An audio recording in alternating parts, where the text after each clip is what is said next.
Hi guys, how are you? So we're going to talk about voters. Um, Increasing suffrage. Suffrage is just a fancy word for voting. 15th Amendment, African Americans have the right to vote. 19th Amendment, women have the right to vote. 24th Amendment, non-taxpayers. They eliminated the poll tax, so you don't have to pay a tax to vote. And the 26th Amendment allowed 18 to 21-year-olds vote in the election. So you guys can now vote when you're 18. State qualifications. States, according to the Constitution, make all the qualifications for voting.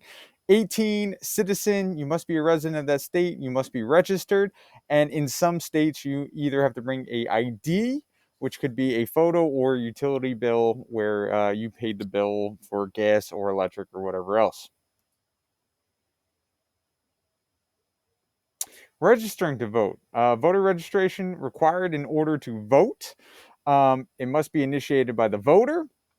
Registration procedures do differ by state, but in 1993 we did have the Motor Voter Act. This is passed by the federal government to make it easier for people to register, and a lot of them set up a system of having the DMV, the motor vehicles, allow you to check off to register to vote and also choose which political party you would align with. Today, there's also controversy with the voter ID laws that you need to have a valid ID present at the poll to actually have your vote counted. New Jersey, you do not need to do that. And here's just an example of all the things that you need an ID for, but in voting, in many situations, you don't. So, kind of a oversimplified mean. Americans are less likely to vote than Europeans. Main reasons why: U.S. has more elective offices. We are voting at a higher frequency than Europeans are for council, board of education, state assembly, state senate, gubernatorial, and then Senate, House of Representatives. So we're voting all the time, and it gets overwhelming. It's a complex registration process. It's not easy. Some countries, they register everybody. The moment you turn 18, you're registered. Not in the United States. They make it a little bit of a hassle. U.S. political parties are weaker, meaning they take stronger stances in Europe, and there's multiple political parties, whereas we have two, and they're very similar in their stances, just like little wedge issues that they differ on. U.S. less daily government involvement. We don't really have the government involving us in everything. And other countries vote on the weekends, or they have a day off. We vote midweek, usually on a Tuesday, when there's work, there's school. People don't want to take off work to go vote, so people don't vote.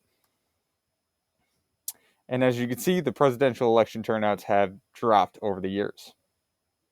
I'm not going to stop with these. You can stop the video and look at them for the charts. And there's a meme. Here's an example of a registration application. Characteristics of people who actually vote more often: people who are more educated, college, PhDs, etc. People who have higher incomes. People who are part of a union usually are going to vote because the union kind of tells them who to vote for. If you are politically affiliated, so if you are a registered Democrat or a registered Republican, usually you are going to go out and vote. Civic involvement: people who are military or police or people who believe it's their civic duty to go out and vote are actually going to do that. Or people who have political efficacy, meaning they think that voting actually matters, they're going to go out and vote. We mentioned this many times before. Older people usually vote, and married people will go out and vote as well. I mentioned this before: political efficacy, political participation actually really matters. Some people believe it doesn't matter, so there's no point in me voting. Other people believe it's a civic duty that a citizen should go and vote for every situation. Others say it's not that big of a deal. And these are probably the same people who don't pick up garbage that is on the ground. Patterns in vote choice in recent years. Ticket splitting has increased. Again, this is where a person doesn't just vote for a Democrat. They will vote for a couple Democrats, a couple Republicans, a couple Democrats. They split the ticket. Usually, minorities vote for Democrats. Men usually vote for Republicans. Poor typically vote for Democrats. Ideology: conservatives largely vote for Republicans. And the issues: perspective, like what would happen if we elect this person. Retrospective judgments are, oh, this person voted